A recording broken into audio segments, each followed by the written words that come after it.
salamina hoe androantsika miaraka andeha hoafany Bordeaux aty amin'ny aéroport zao a mbola miandro fidirana.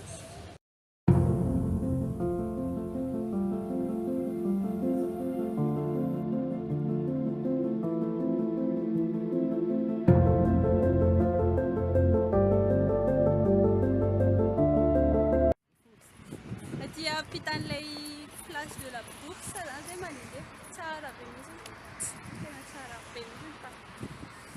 Ny atao zao saika andeha ampiteny zay zao fa efa taraiky be.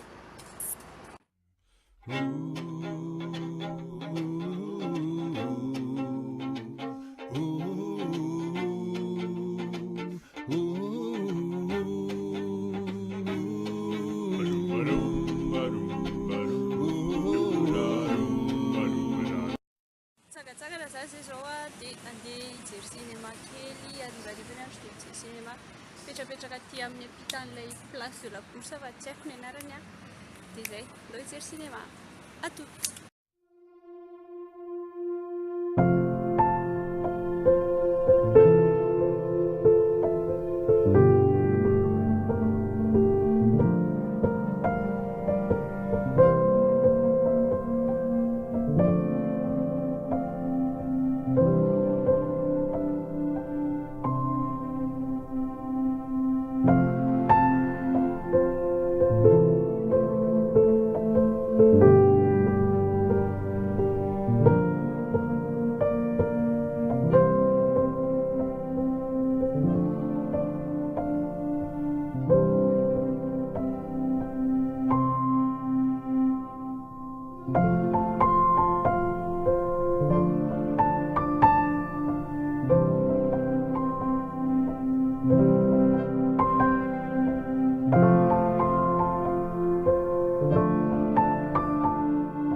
Aty amin'ny tetezana zany zahay, aty amin'ny pont d'Aquitaine, tsara be.